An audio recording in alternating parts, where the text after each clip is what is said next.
warahmatullahi wabarakatuh. Kembali lagi, welcome back Pekon Podcast. The more you know, the more you grow. Nah, kali ini bersama aku Yuni Harisdawati di segmen Penong, Pekon Nongkrong. Apa sih Pekon Nongkrong? Ya nggak hanya nongkrong-nongkrong biasa aja. Tentunya di Penong ini kita nongkrongnya sambil asik-asikan, sambil sharing sama guest star-nya. Nah, kali ini di hari ini bahas apa sih gitu. Di guest star-nya kali ini kita bahas bareng mahasiswa yang berprestasi karena mendapatkan beasiswa Bank Indonesia. Siapa sih orangnya gitu? Teman-teman bisa nebak nggak? Nah, kalau daripada lama-lama ya, kita langsung aja sih sapa mahasiswanya gitu kan.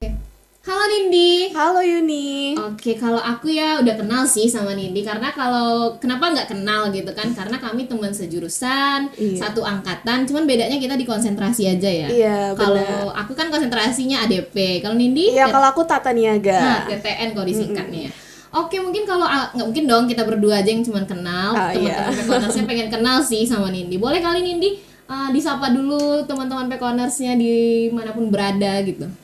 Halo teman-teman Pekoners, kenalin nama aku Nindi Armelia Putri. Biasanya kalau aku di kampus itu lebih akrab disapa dengan Nindi. Saat ini aku merupakan mahasiswa dari Departemen Pendidikan Ekonomi dan saat ini merupakan mahasiswa yang duduk di semester 6. Halo. Mahasiswa semester 6 menuju semester akhir ya Nindi ya? Iya, saat fase-fase terberat nih sepertinya. Udah nyiapin judul belum? Ada rancangan. Oke, kita tadi ngomongnya udah kayak kita udah di semester 6 sekarang nih. Iya. Tapi kayaknya aku pengen nanya sih. Nini asli dari mana? Tadi Nini kan cuma ngenalin diri cuman dari jurusan, tahun masuk, semester. Nah, kalau Nini sendiri aslinya orang mana? Orang Padang kah? Orang manakah gitu? Oke, jadi Nindi itu bukan orang yang berasal dari Provinsi Sumatera Barat. Jadi Nindi berasal dari Provinsi Kepulauan Riau. Yuni tahu Kepulauan Riau? Tahu Kepulauan Riau. Oke, soalnya nih rata-rata teman Nindi kalau nanya, Nindi dari mana? Dari Provinsi Kepulauan Riau. Terus mereka pada celetuk nih ngomong, oh dari Riau. Nah, padahal kan dua provinsi yang sangat berbeda ya. Kepri sama Riau iya, sama beda. Riau gitu. itu beda, tapi banyak disamain sama orang-orang. Tapi kalau Kepri biasanya itu ngarahnya ke Batam ya? Nah iya, yang kalau orang taunya Riau, itu Batam. Pekanbaru. Nah iya bener. Nah tapi di sini Nindi juga bukan orang di kota Batamnya. Nah jadi orang mana nih? Nindi dari kabupatennya, karena di Kepulauan Riau itu kan identik sama pulau-pulau ya. Iya. Bahkan Kepulauan Riau itu disebut sebagai provinsi dengan pulau terbanyak. Nah jadi Nindi di kabupaten yang namanya itu Kabupaten Karimun. Oh, Pulau Karimun. Iya, Pulau Karimun, tapi juga bukan di Pulau Karimunnya. Jadi di mana dong? Jadi Nindi itu di namanya Kecamatan Durai. Nah, Kecamatan Durai itu merupakan salah satu kecamatan terluar dari Kabupaten Karimun. Jadi dia tuh merupakan pulau kecil yang terpisah di ujung kabupaten. Nah, jadi ini fun fact-nya nih. Pulau yang Nindi tinggal itu ujung ke ujungnya hanya 9 kilo. Percaya nggak? Ujung ke ujung. Iya, bayangin kayaknya 0,5-nya jadi kalau UNP Nindi deh. Pakai kapal kah? Iya, pakai kapal Nindi pulang. Jadi orang provinsi Kepulauan Riau itu transportasi utamanya mau ke pulau lain itu memang pakai kapal. Mau kemana pun pasti transportasinya pakai kapal. Jadi anak kapal. Anak pulau sih sebenarnya. Iya, anak pulau. Nah berarti Nindi ini kan asalnya Kepri, berarti sekolahnya pun dulu di sana kah? Iya, jadi Nindi dari SMP sampai menamatkan SMA itu di Kepulauan Riau. Jadi milihnya kuliahnya akhirnya milihnya ke Padang, kenapa gitu? Nah, jadi sebenarnya tuh Nindi itu dari awal SMA itu memang punya tekad, memang bilang nih ke orang tua, ayah, ibu, Nindi emang nggak mau ya kuliah di provinsi ini, provinsi Kepulauan Riau. Ini mau coba merantau, mau coba cari relasi, cari teman, pengen ngerasain hidup di luar itu gimana. Sok sekali sih orangnya, memang. Jadi gimana rasanya hidup di luar sekarang? Gitu kan? Ya, memang di luar prediksi BMKG ya kayaknya. Di luar Nurul gitu. Iya, di luar Nurul sekali. Oke. Jadi dari awal sebenarnya ini tuh kelahiran Batam, cuman lebih banyak besarnya itu karena sekolah menengah pertama sampai menamatkan SMA di Kecamatan Durai, jadi lebih banyak besarnya di Kecamatan Durai itu sendiri. Nah jadi dari awal SMA itu Nindi merupakan salah satu dari sebagian besar yang punya rasa tidak percaya diri atas kemampuan diri sendiri itu. Kayak Nindi nggak percaya kalau Nindi tuh mampu kayak orang-orang gitu. Apalagi Nindi bisa berada di posisi seperti saat ini, bersekolah di provinsi yang memang Nindi mau gitu. Jauh kan merantaunya dari Kepri ke bisa Sumatera kan Barat. Ke Riau-nya yang Pekanbaru kan ada lebih juga dekat kan. Nah, tetapi lebih milih ke provinsi Sumatera Barat. Nah, mungkin seperti itu. Nah, tadi kan kita udah ngomongin asalnya Nindi sekolahnya di mana dulu kan. Nah, kita kan udah masuk ke dunia perkuliahan. Nindi sendiri selama jadi mahasiswa di pendidikan ekonomi ini kan, apa sih kesibukannya gitu, aktivitasnya? Apakah ikut organisasi ataukah tim yang cuman ya siap kuliah pulang gitu, atau gimana? Oke, mungkin sebelum Nindi sampai ke menceritakan sebagai aktivitas mahasiswa ya, Nindi mau cerita kilas balik sedikit boleh nggak sih? Boleh. Dari mana tentang sekolah SMA Nindi dulu gitu. Oke, jadi Nindi itu kan merupakan salah satu siswa yang dapat kesempatan untuk daftar SNMPTN. Kalau dulu SNMPTN ya namanya ya. Kalau sekarang? Kalau sekarang apa ya? Apa ya? SNBT kah? Oh iya kayaknya ya. Nggak tahu lah. Oh ya, skip deh kayaknya. Oke, kita yang ke dulu aja nih ya kayaknya. Karena dulu itu kan SNMPTN. Iya, itu kan untuk siswa-siswa yang eligible kan? Iya, siswa eligible. Sedikit sombong. Iya. Oke, jadi Nindi alhamdulillah sebagai juara umum waktu itu saat di sekolah, jadi mendapatkan kesempatan untuk mendaftar SNMPTN dan tergolong sebagai siswa eligible. Nah, jadi waktu itu kayak bisa nggak ya Nindi daftar di provinsi luar gitu yang bukan provinsi Kepri, karena pada saat itu yang memang buat diri Nindi itu tidak yakin karena yang pertama dari segi sekolah. Nah, sekolah Nindi itu kan sekolah yang ada di pulau. Nah, lagi pula waktu itu sekolahnya masih terakreditasi B. Lalu yang SNPTN itu kan yang dilihatnya rekam jejak alumni kan? Iya, tentunya ya. Nah, saat itu rekam jejak alumni kami itu belum ada yang sekolahnya atau menempuh pendidikan tingginya itu di luar provinsi gitu. Jadi itu masih minim di sekali. Provinsinya. Iya, rata-rata masih di provinsi. Terus selanjutnya itu kan selain rekam jejak alumni yang dilihat, lalu juga prestasi kita kan, kemampuan dari segi nilai kita. Nah, tetapi karena memang tekad anak pertama ini sangat tinggi sepertinya, meyakinkan diri, terus konsultasi lah ke guru BK. Konsultasi ke guru BK, bilang, "Bu, sepertinya Nindi mau daftar SNMPTN di provinsi luar." Nah, waktu itu SNMPTN itu kan kita bisa memilih ya, kita harus mendaftar di provinsi kita sama provinsi luar. Dua pilihan. Dua pilihan. Jadi saat itu Nindi membuat keputusan bahwasannya Nindi tidak akan mengambil di provinsi kita, karena saat itu kalau Nindi daftar pun di provinsi Nindi Kepri, itu kemungkinan besar itu pasti akan lulus. Karena Nindi nggak mau nih kuliah di tempat ini. Bukan berarti meremehkan ya. Cuman pengen ngerasain lah dunia luar itu seperti apa. Oke, jadi waktu itu tuh daftarlah di provinsi Sumatera Barat. Nah, saat itu belum daftar UNP. Jadi apa pilihannya? Mungkin gak usah sih disebutin universitasnya. Mungkin universitas sebelah gitu. Iya, universitas tetangga. Iya, universitas tetangga dia daftar di situ dan juga belum dengan jurusan pendidikan ekonomi. Saat itu tapi masih ekonomika atau di luar ekonomi? Di luar ekonomi. Soalnya saat itu memang tidak ada kepikiran untuk menjadi seorang guru. Nah, kalau berarti dulu SMA-nya Nindi adalah IPA atau IPS? IPS. Oh, IPS. IPS. Jadi waktu itu Nindi ambil hukum. Oh, hukum kan masih soshum lah ya. Iya, masih soshum. Saat itu Nindi ambil hukum. Dan ternyata memang benar nih celetukan dari orang-orang sekitar bahwasannya sulit nih untuk kamu ngambil di provinsi luar, apalagi yang memang notabene kamu itu anak pulau lah ya, dalam tanda kutip. Ya kan, jauh sekali. Jadi dan memang setelah pengumuman SNMPTN dan semua itu menjadi kenyataan, tidak lulus. Nah, saat itu sempat down gitu kan, seperti mini depression. Kayak kita udah yakin tadi awalnya kan pengen nyoba luar, rupanya ternyata nggak lulus tuh, kayak sedihnya tuh kayak bener banget. Jadi sebenarnya yang bikin kita down itu tuh dari omongan orang. Benar. Ketika yang lolos SNMPTN itu ditempel fotonya di mading, ditempel jadi di sekolahmu ditempel. Iya benar. Kayak selamat kepada peserta didik yang lolos SNMPTN di universitas ini kan ditempel. Nah, muka ini tuh nggak ada. Nah, jadi omongan orang, bukannya si Nindi itu kemarin juara umum, pintar gini-gini bla bla bla bla, kok nggak lolos SNMPTN katanya kayak gitu. Wah, langsung drop, langsung ngedown. Terus udah nggak makan berapa hari itu? Tetap makan dong. Kirain kan ngurung di kamar terus sampai nggak makan berapa hari gitu. Iya, sedih tapi makan lanjut gitu.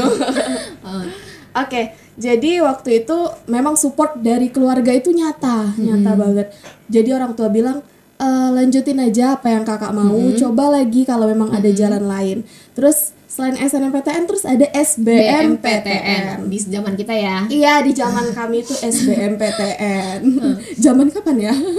2021 saat itu. 2021. Oke, SBMPTN. Jadi tetap kekeh untuk coba lagi SBMPTN. Di luar pulau lagi. Iya, benar. Jadi waktu itu ujiannya juga nyebrang ke pulau lain. Nyebrang ke pulau lain karena memang anak pulau ya. Nyebrang ke pulau lain untuk ujian. Dan saat itu posisinya bulan puasa, memang se-effort itu. Lagi pula ini waktu SBMPTN itu juga memang yakin kayaknya aku bisa deh. Walaupun saat itu memang tidak ada bimbel, karena di lokasi Nindi memang tidak ada gitu yang memang menyediakan bimbel untuk kegiatan-kegiatan untuk persiapan iya, UTBK untuk persiapan UTBK. Jadi memang belajar mandiri, tapi memang kayak niatnya kayaknya aku bisa, kayak gitu. Dan ternyata pas hari H pengumuman gagal lagi. Kembali gagal. Itu pilihannya udah UNP kah? Masih universitas yang sama dengan jurusan yang sama. Oh, yang nyoba yang SN tadi ya? Iya, masih sama dengan yang SN itu tadi. Oke, masih gagal juga. Nah itu kayak pusing banget, bisa nggak sih aku kuliah apa gap year? Jadi orang tua bilang kan coba aja lagi yang di provinsi kita, provinsi Kepulauan Riau. Kayak ibaratnya jidat ludah sendiri nih. Tadi awalnya ngomong iya, nggak mau tadi ya awalnya kan? nggak mau. Terus aku bilang sama orang tua kan, ya kakak mau coba mandiri, tapi masih di provinsi Sumatera Barat gitu. Terus nanya dari segi ekonomi orang tua mampu apa tidak? Terus kata orang tua, kalau dari segi ekonomi, kalau memang tujuannya untuk pendidikan anak, itu kakak nggak usah pikirin gitu. Intinya fokus gitu, aja kan? gitu. Padahal sebenarnya kita tahu nih kondisi ekonomi orang tua itu gimana. Tapi kan orang tua sebenarnya. selagi emang kalau anaknya pengen sekolah biayain. Iya, dibiayain. Oke, jadi akhirnya cobalah daftar mandiri. Tetapi pas di tahap mandiri ini, ketika udah disakitin sama yang jurusan awal SNSB itu gagal, mencoba untuk beralih. Karena kita kan nggak bisa nih fokus hanya ke satu aja, karena udah beberapa kali gagal gitu kan. Ibaratnya tuh ada satu kutipan mungkin yang mengatakan Allah itu mengabulkan apa yang kita butuhkan, bukan apa yang kita inginkan. Nah, jadi dari kutipan itu coba deh ke universitas lain gitu dengan jurusan yang berbeda. Akhirnya daftarlah mandiri di Universitas Negeri Padang dengan jurusan pendidikan ekonomi. Kayaknya emang rezekinya deh. Jadi alhamdulillah lolos dari pendidikan ekonomi, padahal awalnya bilang gak mau jadi guru, dan tetapi masuk ke jurusan pendidikan ekonomi, dan saat ini telah duduk di semester 6. Iya, tapi sepertinya tersesat ke jalan yang benar, alhamdulillahnya ya. Untung gak ngulang UTBK lagi. Iya, untung gak ngulang UTBK lagi. Kan ada tuh lagi. kayak merasa menyesal masuk jurusan akhirnya ngulang UTBK lagi. Alhamdulillahnya tidak. Jadi mungkin sepertinya Allah mengabulkan dia dari kecil ketika ditanya sama guru SD gitu kan, nanti cita-citanya mau jadi apa? Jadi guru. Pasti kan dari kecil kayak gitu kan. Mungkin itu tuh yang dicatat sama malaikat kan. Dan diaminkan malaikat. Iya, udah diaminkan, jadi itu yang terrealisasi. Jadi kalau untuk kan udah nih ke soal kuliahnya tadi. Jadi kalau untuk kegiatan sebagai mahasiswanya, oke, berarti dari awal semester 1, semester 2, karena memang ini anak mandiri nih, biaya uang kuliahnya itu udah di kepala 4. Jadi sepertinya memang harus benar-benar sungguh-sungguh nih kuliahnya. Jadi memang semester 1, semester 2 kayak fokus ambis ke nilai. Di situ kayak mana harus mempertahankan nilai, meningkatkan nilai. Terus coba di semester 1 Nindi daftar sebagai komting. Nah, soalnya waktu itu daftar sebagai komting, Nindi berpikir kayaknya Nindi nggak punya temen deh di Padang ini, nggak ada deh yang kenal yang sealumni gitu kan, kating-kating juga nggak ada. Ada nggak ya kira-kira teman-teman yang mau percaya milih Nindi sebagai komting gitu? Dan ternyata saat itu lolos, alhamdulillah sebagai wakil komting angkatan 2021 pendidikan ekonomi. Terus ketika udah nyoba menjadi komting, semester selanjutnya coba bergabung di HMD ya saat ini namanya ya, Himpunan Kalau dulu Mahasiswa kan Departemen. HMJ ya? Iya, saat waktu dulu tuh masih jurusan. Tapi udah berubah jadi HMD. Nah, jadi ini daftarlah di HMD saat itu satu periode. Jadi bagian apa kalau di HMD? Kemarin di divisi minat bakat. Oh, divisi minat bakat. Sebagai anggotanya? Iya, atau sebagai kadepnya? Oh, belum. Masih sebagai anggota, Terus Nindi ngerasa kayaknya di HMD itu Nindi menemukan jati diri loh gitu. Kayak ternyata Nindi bisa di bagian public speaking, bisa untuk MC. Nah, dari situ baru Nindi mengembangkan bahwasanya Nindi ada bakat dari situ. Nah, terus pas semester selanjutnya Nindi berpikir kayaknya kalau memang yang seharusnya mahasiswa itu menamatkan pada semester 8, apalagi Nindi sebagai anak mandiri, otomatis biayanya itu ya Masya Allah ya, Masya Allah sekali. Jadi sepertinya baru saat itu mulai berpikir bagaimana sih bisa bantu orang tua gitu. Bisa Cari bantu. part-time kah? Hah? Ada cari-cari part-time gitu? Oh enggak. Soalnya orang tua emang enggak ngizinin kalau emang mau kuliah ya udah fokus kuliah Kuliah benar aja dulu, Iya, gitu. kuliah aja dulu yang benar. Jadi jalan satu-satunya yang memang terlintas kayaknya cari beasiswa deh. Nah, kayaknya cari beasiswa.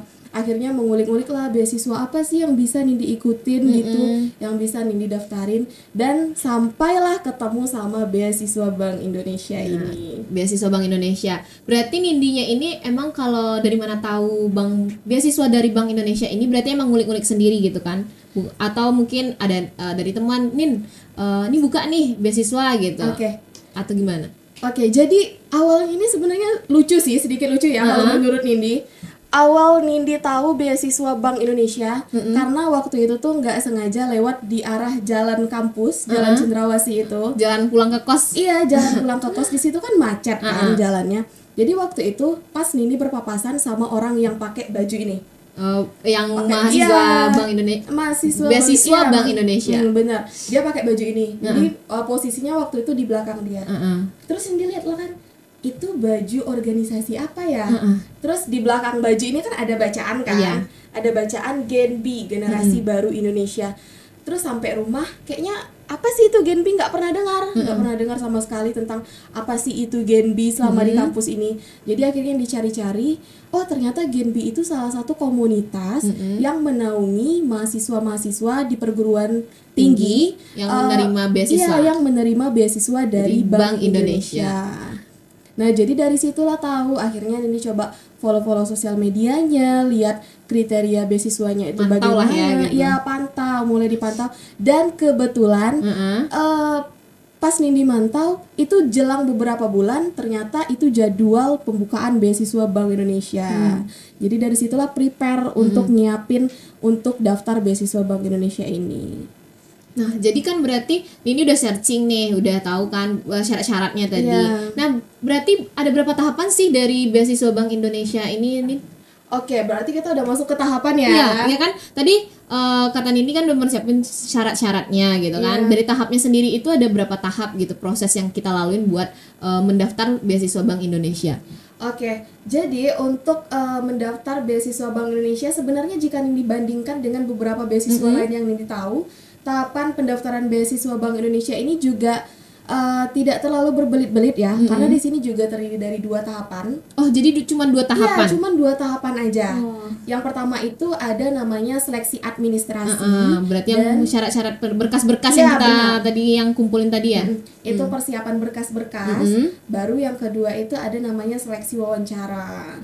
Pakai wawancara berarti? Iya, pakai wawancara. Nah, kalau dari syarat kan tadi ada seleksi administrasi. Jadi kalau untuk seleksi administrasi syarat-syaratnya apa aja sih? Syarat-syarat yang berkas-berkasnya atau apanya gitu? Oke, kalau dari seleksi administrasinya yang pertama itu tentu kita siapkan itu ada ketentuan dari Bank Indonesia yaitu nyiapkan motivation letter namanya. Dimana di situ sejenis esai sih, esai, tapi lebih kita memaparkan bagaimana sih keinginan kita untuk ikut beasiswa Bank Indonesia itu, menceritakan kayak tentang tujuan untuk kita apa gitu.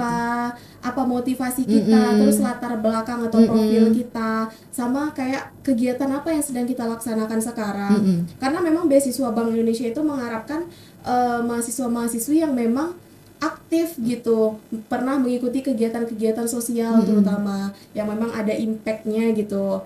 Nah, lagi pula beasiswa Bank Indonesia ini peminatnya itu banyak banget. Tentunya lah, Iya. kan tentunya nggak hanya UNP juga tentunya Iya, kan. benar banget. Jadi beasiswa Bank Indonesia itu dia itu menaungi 8 universitas swasta maupun negeri yang ada di Sumatera Barat.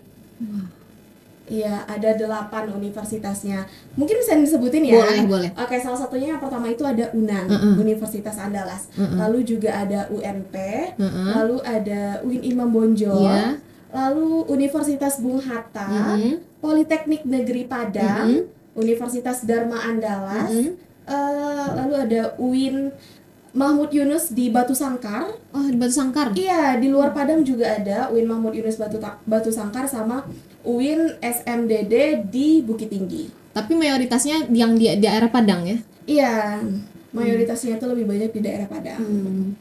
Jadi kan udah berkas-berkasnya. Kalau untuk syarat sendiri misalnya tahun masuk adakah waktu pas Nindi itu misalnya kayak harus BP ini minimal semester ini dengan IPK ini gitu misalnya. Ya, ada, tentunya ada.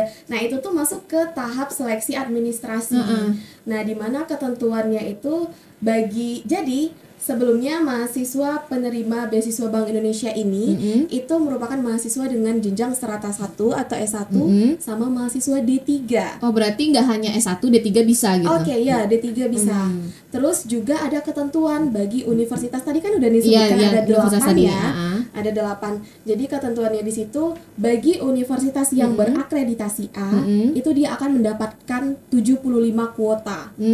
Jadi bagi yang berakreditasi B dia akan mendapat 50 kuota. Oh, berarti dikotak-kotakan lah yang univ tadi tergantung sama akreditasinya. Misalnya kalau UNP dia akreditasi A, berarti nanti dia bisa ngambil, dikasih kuotanya adalah 75. 75 orang yang bakal lulus. Jadi 75 orang itulah yang akan berpacu. Bayangkan di UNP sebanyak ini mahasiswa sebanyak gitu kan. Itu. Jadi itulah orang-orang yang akan saling berpacu lah kan untuk mendapatkan beasiswa itu. Kalau untuk jurusan sendiri apakah hanya terbatas karena Bank Indonesia ya kan kita taunya berhubungan dengan ekonomi tentunya, apakah hanya terpatok atau terfokus kepada jurusan ekonomi aja atau kayak ada mahasiswa di luar jurusan ekonomi? Ada, jadi beasiswa Bank Indonesia itu tidak hanya terfokus pada ekonomi saja. Jadi di situ ada anak FIS juga bisa, anak agrobisnis juga bisa, di situ pertanian malahan juga bisa. Terutama bagi mahasiswa yang D3 di situ juga bisa. Malahan ada teman ini yang dari Tata Boga, Sendra Tasik, padahal itu kan nggak ada yang hubungannya karena mengenalnya ke ekonomi ya kan. Tentang Bank Indonesia itu juga mereka mendapatkan kuota. Hanya saja mungkin kuotanya itu diminimkan, yang biasanya jurusan yang diprioritaskan seperti ekonomi itu akan mendapatkan kuota 7 ya pada umumnya, tetapi jurusan yang tidak diprioritaskan seperti Sendra Tasik maupun Tata Boga itu biasanya hanya 1 orang saja per jurusan. Berarti tadi kan setelah kita kotak-kotakan berdasarkan univnya, akreditasinya, berarti nanti masuk ke jurusan gitu kan. Jurusan yang kalau yang diutamakan itu mendapatkan kuotanya segini 7 kayak tadi. Kalau kuota yang jurusan yang nggak diprioritaskan adalah dapat juga, cuman lebih kecil gitu. Lebih kecil, lebih banyak lagi pesaingnya, lebih sulit kan karena memang itu tidak diprioritaskan jurusannya. Tetapi tidak menutup kemungkinan mereka itu tidak dapat, tapi ada kesempatan semua jurusan itu dapat. Nah, tadi kan ini bilang sendiri kayak kalau untuk dari jurusan itu nggak menutup kemungkinan jurusan apa aja gitu kan. Cuman adalah jurusan-jurusan yang diprioritaskan. Benar sekali. Nah, jadi kalau selanjutnya untuk syaratnya apalagi sih, Nin? Oke, jadi syarat yang pertama itu kan kita dilihat dari jumlah SKS kita. Nah, bahwasannya untuk penerima di jenjang strata 1 maupun jenjang D3 itu berbeda ketentuan dan persyaratannya. Nah, persyaratan ini masuk di tahap seleksi administrasi. Jadi untuk mahasiswa S1 itu minimal telah menyelesaikan SKS dengan total SKS itu 40 SKS atau minimal telah berada pada semester 3. Oh, semester 3. Berarti itu nggak ada dibuka dari semester 1 ya kalau untuk beasiswa Bank Indonesia? belum bisa. Jadi mahasiswa semester 1 itu belum bisa. Karena berhubung Nindi sendiri juga mendaftar beasiswa Bank Indonesia itu pada semester 4. Oh, semester 4. Berarti pas Nindi semester 4 itu kebetulan buka lah Iya, beasiswa Bank benar. Indonesia. Jadi langsung daftar. Terus untuk ketentuan mahasiswa D3, untuk yang S1 juga ada ketentuan IPK-nya. Jadi ketentuan IPK-nya itu minimal untuk S1 itu 3,25. 3,25? Iya, 3,25 kan itu IPK. ada beberapa beasiswa yang kalau kulihat kan adalah IPK-nya minimal atau kurang lebih 2,75 gitu kan. Kalau ini berarti 3,25. 3,25 itu untuk jenjang S1. Nah, terus untuk D3 itu minimal telah menyelesaikan 24 SKS atau minimal berada pada semester 2. Oh, kalau tadi yang kalau yang S1-nya tadi itu batasnya di semester 3. Iya. Kalau yang di D3 itu semester 2. Karena D3 itu kan jenjang pendidikannya lebih singkat ya dibandingkan S1. Jadi saat semester 2 dan telah menyelesaikan 23 SKS itu bisa untuk mendaftar beasiswa Bank Indonesia, dan juga syarat IPK-nya juga berbeda. Tadi kalau yang S1-nya 3,25, kalau D3-nya? D3-nya itu 3. Oh, 3. Beda komanya aja. Beda komanya aja. Jadi IPK-nya itu 3. Itu untuk syarat itu sih. Kemudian paling persiapannya seperti nyiapin KTM, terus di persiapan berkas itu juga ada namanya SKTM. Surat keterangan tidak mampu. Dari kelurahan? Iya, dari kelurahan masing-masing. Berarti kalau Nini ngurusnya waktu itu dikirimkah atau gimana? Oh enggak, jadi kemudian jadi Bank Indonesia itu memberi kemudahan kepada kita bahwasannya SKTM yang diurus di provinsi yang berbeda dengan tempat kita menempuh pendidikan itu bisa difoto aja. Oh, bisa difoto. Terus nanti kita print hasilnya. Nah, gitu. Jadi SKTM itu sebenarnya salah satu persyaratan administrasi yang wajib. Nggak boleh sebenarnya kalau tidak ada SKTM. Bukan opsional ya, tapi wajib. Tapi memang wajib, memang diharuskan. Kan memang penerima beasiswa itu kan diutamakan untuk mencari yang layak menerima, terutama dari segi ekonominya yang agak menengah ke bawah gitu kan. Jadi memang diperlukan adanya SKTM itu, surat keterangan tidak mampu. Terus selain itu adakah lagi berkas selain yang SKTM tadi sama KTM dan lain-lainnya? Kalau untuk persyaratan berkas mungkin teman-teman bisa ya, kalau untuk follow lebih lengkapnya itu follow di Bank Indonesia, Bank Indonesia Sumatera Barat. Nah, di situ tuh detail sekali syarat-syaratnya. Mungkin aku bisa sebutin nih salah satunya biar nggak salah ya, nyontek dikit ya. Nggak apa-apa. Takutnya ntar kalau salah ngomong salah info. Iya, salah info, benar sekali. Jadi untuk seleksi administrasi itu nanti kita ada namanya formulir pendaftaran yang memang udah disediakan di fakultas kita masing-masing. Oh, berarti itu formulirnya kita ngambilnya ke TU kah? Ke TU. Jadi formulirnya itu memang udah dari Bank Indonesianya, memang udah ada formatnya. Nanti diberikan kepada pihak TU fakultas. Jadi nanti kita ambil baru kita isi formulirnya. Oke, lalu untuk syarat administrasi itu membuat CV. Oh, pakai CV ya? Iya, pakai CV. Jadi kebetulan kemarin ini bikin CV-nya itu jelaskan lah yang pertama tentang background diri kita, profil diri kita, lalu masukkan prestasi kita, dari mana asal-asal sekolah kita. Ya seperti umumnya pada umumnya CV lah ya gitu kan. Iya. Boleh kok kalau mau lebih desain yang menarik gitu pakai Canva ya sekarang. Banyak sih aplikasi-aplikasi menarik sekali. Gitu. Itu kan bisa diasah kemampuan kita dari situ kan kita bisa lihat kan, wah ternyata anak ini ada bakat desain gitu ya. Mungkin bisa pihak BI-nya tertarik gitu untuk menambah kita. Ada bakatnya gitu. Ya benar. Di situ mungkin bisa ditonjolkan dari membuat CV. Terus juga ada namanya motivation letter. Nah, motivation mirip esai kah? Iya, benar. Motivation letter ini kayak sejenis esai, tetapi dominan di dalamnya itu lebih menceritakan profil diri kita. Terus apa sih tujuan kita mendaftar beasiswa Bank Indonesia? Tentunya kita juga di sana menceritakan minat dan bakat kita yang punya kan. Iya, benar. Minat dan bakat kita pada umumnya. Terus di motivation letter itu juga perlu kita masukkan apa kegiatan sosial yang pernah kita ikutin gitu. Contohnya ya, kalau di kampung Nindi itu tuh ikut namanya kegiatan kepemudaan. Ya, Karang Taruna gitu. Iya, benar. Jadi di situ perlu kita cantumin bahwasannya kita pernah loh ikut kegiatan kepemudaan yang memang impact-nya itu ke masyarakat langsung. Itu kan menjadi daya tarik tersendiri ya. Jadi poin lebih lah gitu. Benar. Jadi di motivation letter itu tonjolkan apa kemampuan dari kita yang memang impact-nya itu ada nyata gitu. Terus selain itu bisa kita cantumin juga prestasi-prestasi yang pernah kita raih, harapan kita ketika kita memang lolos di beasiswa Bank Indonesia itu. Jadi kalau udah motivation letter itu ada lagi kan, Nin? Lalu sepertinya berkas-berkas pada umumnya sih kayak persiapan KTP, Berarti KTM, kan udah ya. syarat pada yang umumnya lah ya. Iya, benar sekali. Terus kan udah berarti kita udah masuk ke tadi ke seleksi administrasi. Setelah kita udah masuk seleksi administrasi, tadi Nindi bilang kalau kita ada namanya tahap tadi wawancara atau interview. Iya, benar. Jadi kalau ngomongin soal interview, kira-kira nanyanya kayak pada umumnya kayak apa sih kelebihan kamu, ceritakan diri kamu gitu kan, atau ya seputar itu aja, atau adakah yang lain sejauh itulah interviewnya? Oke, jadi sebenarnya yang menurut Nindi agak berat dari dua seleksi itu adalah seleksi berkas.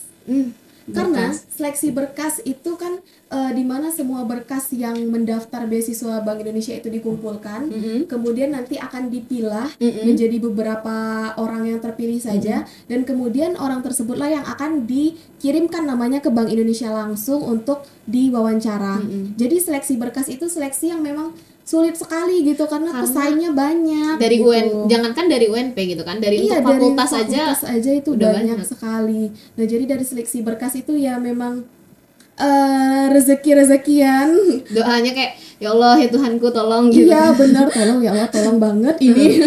Untuk kayak interview aja dulu udah gitu, sampai ya interview kayak gitu. Ibaratnya lolos, nama kita tercantum bahwasanya selamat Anda lolos interview, itu kayak mukjizat banget gitu loh. Karena dari segitu banyaknya kan. Iya, karena biasanya kayak dari fakultas ntar kayak UNP-nya lagi gitu. Iya, benar. Nah, biasanya kalau di tahapan seleksi berkas itu nama-nama yang lolos untuk dimasukkan ke tahap interview itu sesuai dengan kuota. Misalnya di tahapan interview untuk pendidikan ekonomi itu kuotanya 7 orang. Nah, pas dimasukkan ke tahap interview itu kadang dimasukkannya cuma 10 orang aja. Jadi bakal ada 3 yang gagal gitu. Jadi tapi kayak kan kesempatan dilebihkan. kita lolos itu kan lebih besar di tahap interview dibandingkan tahap seleksi berkas gitu. Terus kalau pertanyaan tahap interview ya. Oke, jadi kalau ruang lingkupnya lah ya ibaratnya gitu. Iya. Apa sih yang dipertanyakan gitu? Ibaratnya kalau kita mau ujian namanya kisi-kisi soalnya kisi-kisi gitu. Oke, jadi untuk tahapan interview itu, untuk ruang lingkupnya yang pertama itu kita menceritakan background diri kita ya, otomatis sebelum kita masuk ke pertanyaan selanjutnya. Nah, kebetulan ketika Nindi interview kemarin, itu yang nanyanya langsung memang dari psikolog. Nah, mungkin psikolog yang memang diutus dari Bank Indonesia-nya ya.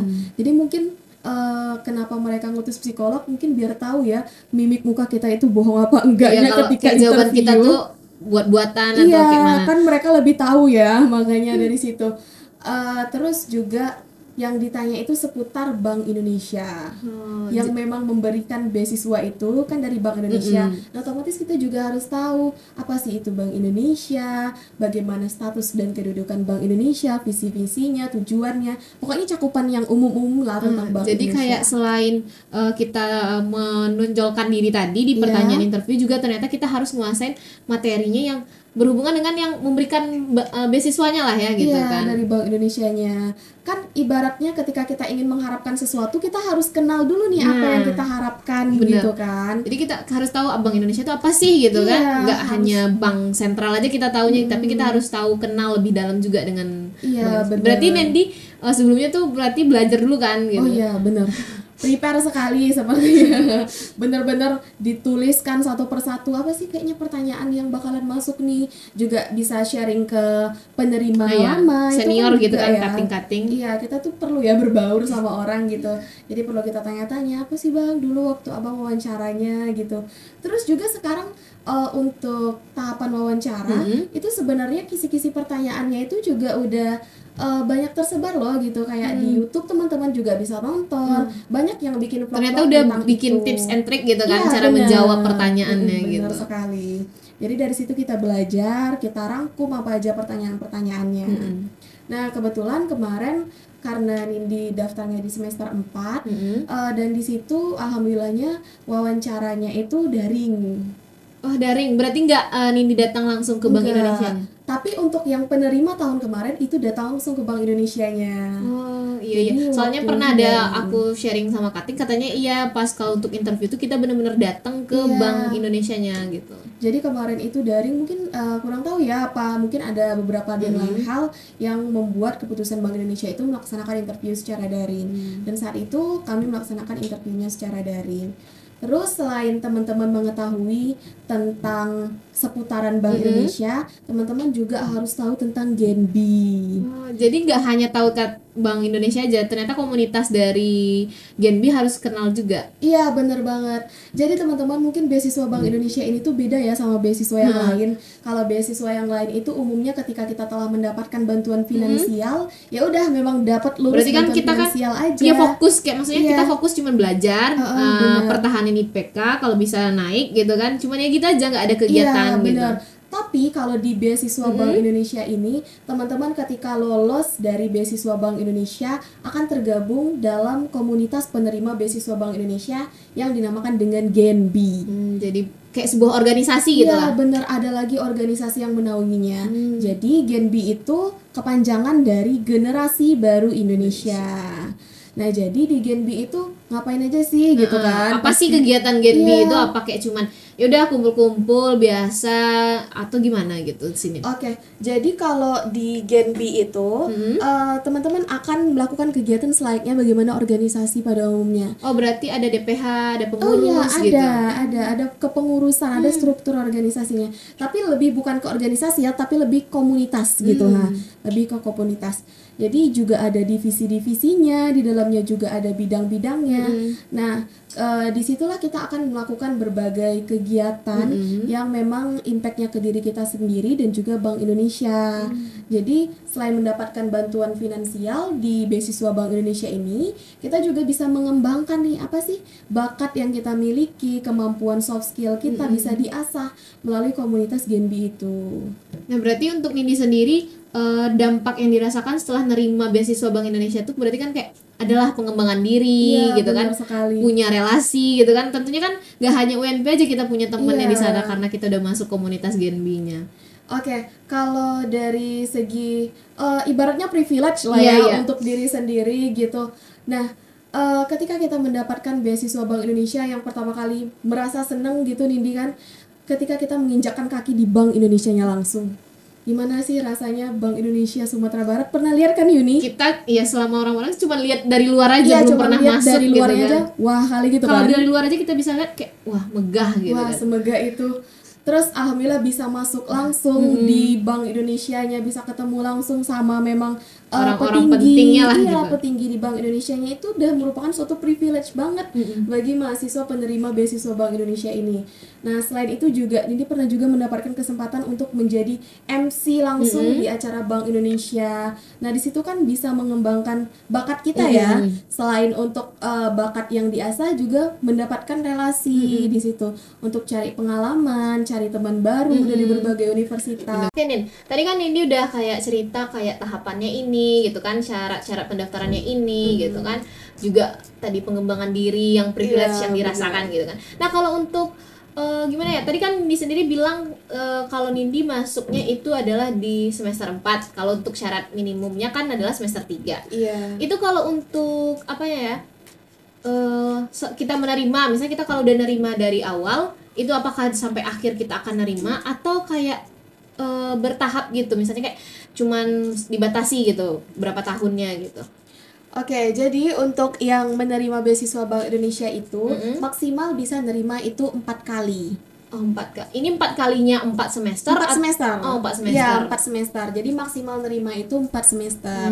Bahkan banyak teman-teman ini yang tidak nerima sampai 4 semester karena ada di-cut langsung dari Bank Indonesianya karena memang tidak sesuai dengan kriteria yang diharapkan. Oh, di-cutnya karena apa salah satu contohnya misalnya? Oke, jadi di Bank Indonesia itu misalnya ini kan udah sebagai penerima pertama. Jadi untuk lanjut nerima ke tahap selanjutnya itu perlu ada namanya seleksi penilaian lagi. Oh, ada seleksi penilaian lagi. Apakah sekali. seleksinya sama kayak yang pertama tadi yang kayak berkas lagi kan? Enggak. Jadi berbeda. Itu namanya existing ya kalau bahasa kami di Bank Indonesia. Itu ada namanya penerima existing, yaitu penerima yang akan melanjutkan ke tahap beasiswa selanjutnya, itu yang dinilai cukup poin keaktifan itu saja. Nah, keaktifannya ini di keaktifan kuliah kah atau keaktifan yang di komunitas Genbi-nya? iya, kok keaktifan di komunitas Genbi-nya. Jadi kan Genbi itu banyak sekali ya kegiatannya. Ini mungkin yang di-spill sedikit bahwasannya di Genbi itu kan ada divisi-divisinya. Iya, iya. Jadi setiap divisi itu akan menjalankan 12 proker atau program Pakai kerja. program kerja Iya, juga benar ternyata. sekali. Jadi ada namanya 3 program kerja yang besar sama 9 proker yang skalanya itu lebih rendah atau Iya, menengah tapi gitu. yang besar atau yang utamanya 3 gitu. Iya, 3. Jadi setiap bulannya itu pasti akan ada kegiatan dari Genbi itu sendiri. Nah, kegiatan-kegiatan itulah yang nanti akan terhitung sebagai poin keaktifan. Nah, selain itu, poin keaktifan itu juga dihitung dari kegiatan yang dilaksanakan oleh Bank Indonesia-nya langsung. Contohnya Bank Indonesia itu ada kegiatan FESYAR, Festival Ekonomi Syariah. Itu kan Bank Indonesia-nya langsung yang menaungi. Jadi, Genbi itu diharapkan sebagai pesertanya. Misalnya Bank Indonesia itu mengadakan kegiatan secara langsung atau offline. Nah, itu total poinnya juga hitungannya itu beda sama kegiatan online. Berarti ada absensinya ya? Oh iya, benar, ada absensinya. Juga ada bukti kehadirannya yang perlu kita inputkan ketika kita mengajukan ke tahap beasiswa selanjutnya gitu. Oke, jadi di penerima beasiswa Bank Indonesia itu, kalau kita sebagai penerima lama untuk lanjut ke penerima selanjutnya itu ada namanya seleksi penerima existing. Nah, jadi itu sistemnya terhitung menggunakan poin. Oh, dihitung pakai poin berarti. Iya, jadi nggak ada lagi namanya sistem seleksi administrasi maupun nggak wawancara. ulang lagi dari awal Enggak, gitu ya. beda sama penerima baru. Jadi di situ kita hanya memanfaatkan poin. Nah, itulah gunanya kita mengikuti kegiatan di komunitas Genbi itu. Karena kan sebelumnya Genbi itu banyak sekali kegiatan-kegiatan yang diadainnya, Iya. termasuk kegiatan yang dinaungi langsung sama Bank Indonesia-nya. Jadi ketika kita mengikuti kegiatan itu nanti akan terhitung poin, maka di setiap akhir semester poin tersebut akan ditotalin. Nah, itulah yang akan menjadi penentu kita layak apa tidaknya untuk mendapatkan beasiswa selanjutnya. Nah, kalau sistem poinnya sendiri itu juga ada perhitungan total-totalnya. Oh, ada jumlah-jumlahnya ya? Iya, Ada benar. ditentukan poinnya, maksimalnya berapa, skor-skornya. Berapa Iya. tuh, Nin? Jadi kalau kita mengikuti kegiatan online, kegiatan online itu kan bisa berupa Zoom ya. Iya, iya. Zoom itu biasanya tuh dilaksanakan oleh Bank Indonesia-nya langsung. Misalnya Bank Indonesia itu ada kegiatan yang dilaksanakan di pusatnya. Iya, dari pusat. Iya, yang dari di pusat. Jakarta gitu. Iya, benar. Jadi kita itu disuruh untuk menjadi peserta. Nah, jadi kita mengikuti kegiatan Zoom. Nah, itu biasanya poin kalau kegiatan daring itu total poinnya 2. Oh, 2. Iya, 2. Terus kalau kegiatannya offline yang mengikut kita secara langsung itu total poinnya itu 4. 4. Iya. Offline 4, online 2. Iya, terus juga ada namanya kepanitiaan. Oh, ada kepanitiaan. Benar, ada kepanitiaan. Nah, biasanya kepanitiaan itu ada namanya kepanitiaan di acara besar. Acara besar itu biasanya langsung diadakan di Bank Indonesia-nya.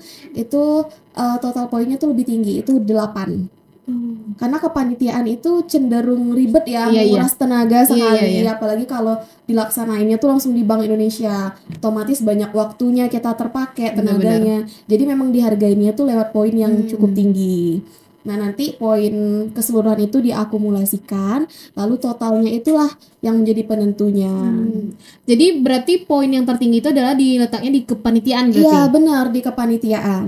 Berarti skor yang tertinggi adalah 8 di kepanitiaan. Iya, benar. Berarti kalau kita ikut wajib berarti ya ikut kepanitiaan berarti ya. Iya, sebenarnya tergantung juga sih. Kalau memang kita sanggup gitu kan. Lagi pula kepanitiaan tuh juga ada namanya sistem seleksi. Nggak semua lolos jadi nggak semua peserta penerima BI itu bisa jadi panitia, juga ada tahapan-tahapannya. Aku pikir kan namanya kita mau masuk ke panitiaan ya. Iya. Ya udah kita daftar, namanya kita daftar udah pasti keterima gitu. Cuman Iya. ya mungkin divisi ini penuh. Jadi karena divisi yang ini penuh, kita pindah divisi ini. Nggak disesuaikan lagi sama kemampuan kita apa, nanti baru diletakkan di masing-masing divisinya. Oh, jadi berarti kalau orang yang mau lanjutan itu berdasarkan poin-poin tadi ya, Iya, exciting.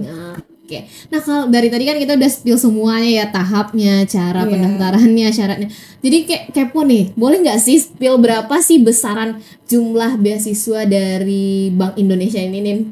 Oke, kalau jumlah finansial yang Iya. kami dapatkan gitu ya dari Bank Indonesia ini juga menurut itu termasuk dalam kategori angka yang cukup tinggi, yaitu setiap semesternya bagi mahasiswa yang mendapatkan beasiswa Bank Indonesia itu akan mendapat mendapatkan beasiswa sebesar 6 juta rupiah per semester. Wah, 6 juta rupiah Iya, 6 itu per juta semester. rupiah per semester.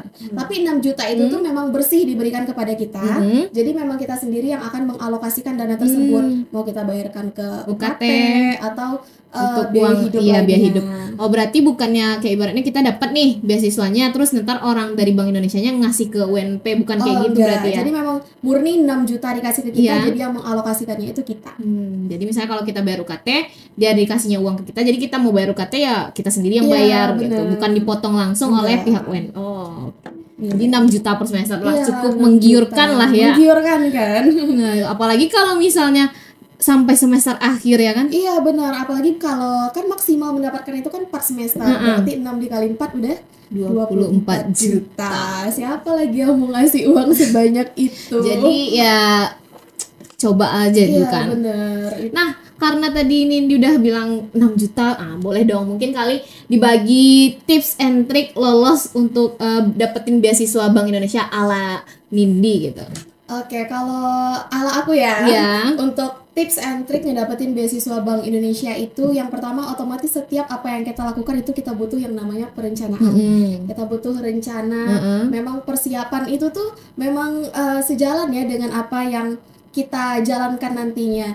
Nah, otomatis ketika kita ingin mendaftar beasiswa Bank Indonesia, kita harus ada rencana terlebih dahulu. Kita harus prepare apa saja berkas-berkas yang disiapkan. Usahain apapun yang diminta dari seleksi administrasi itu harus lengkap semuanya.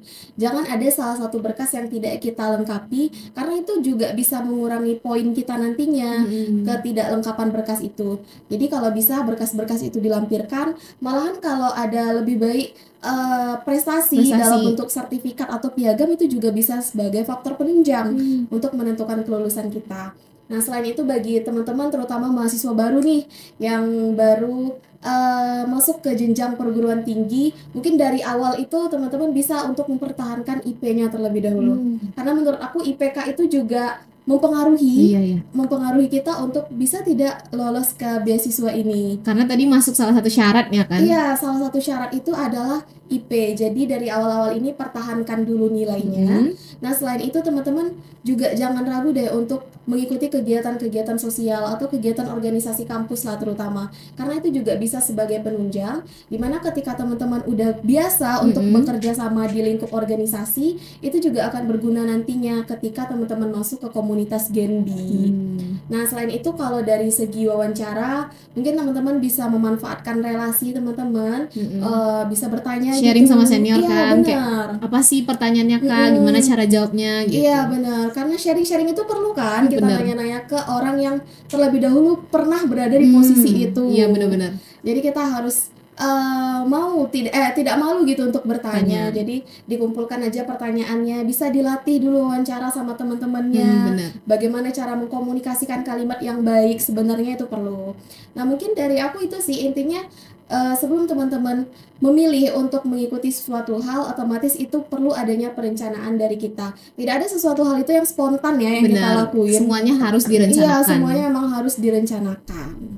Oke, teman-teman Pekoners, tadi kita udah sharingnya tuh nggak sedikit ya, cukup banyak sharing bareng Nindi. Tentunya cara mendapatkan beasiswa Bank Indonesia. Jadi sekarang kita mau pendinginan dulu setelah kita ngobrol-ngobrol tadi ya.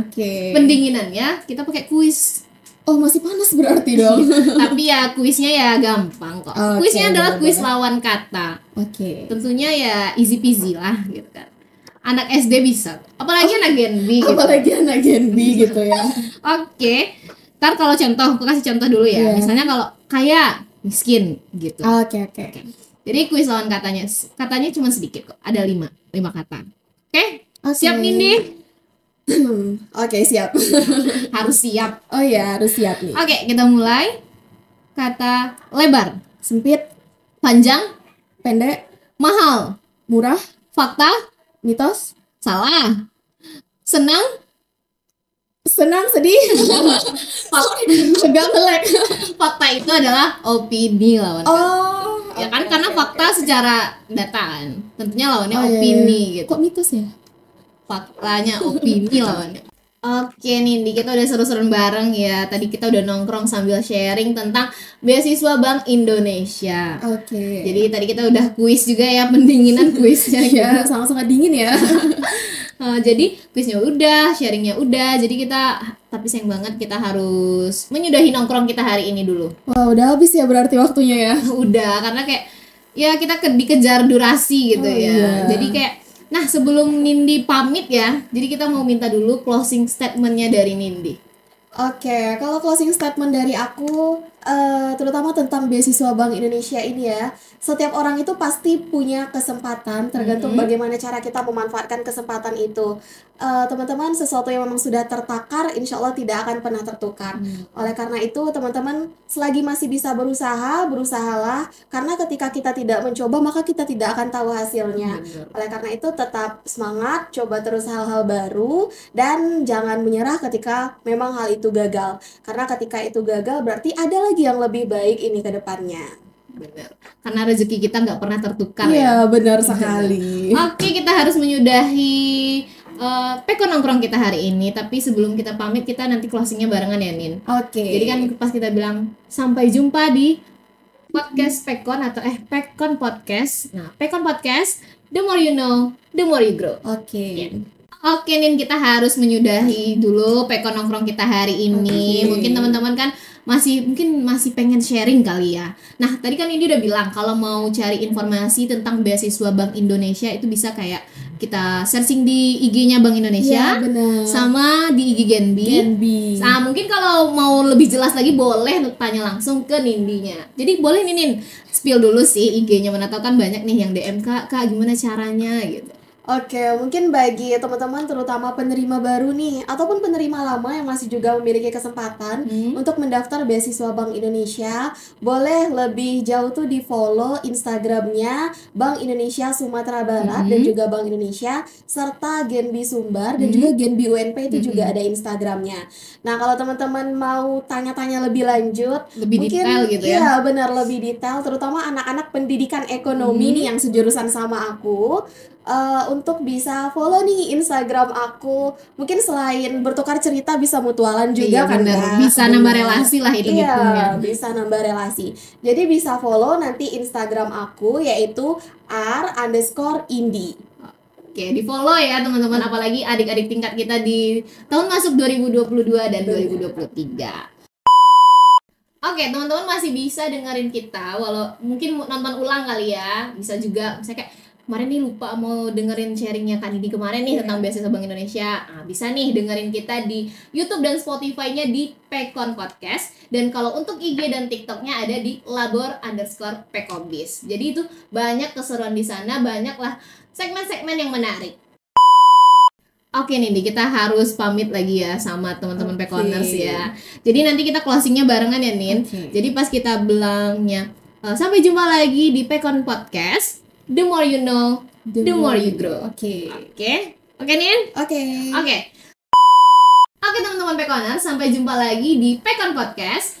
The more you know, the more you grow. Aku Yuni Rizawati pamit. Dan aku Nindi Armelia Putri pamit. Assalamualaikum warahmatullahi wabarakatuh. Sampai jumpa.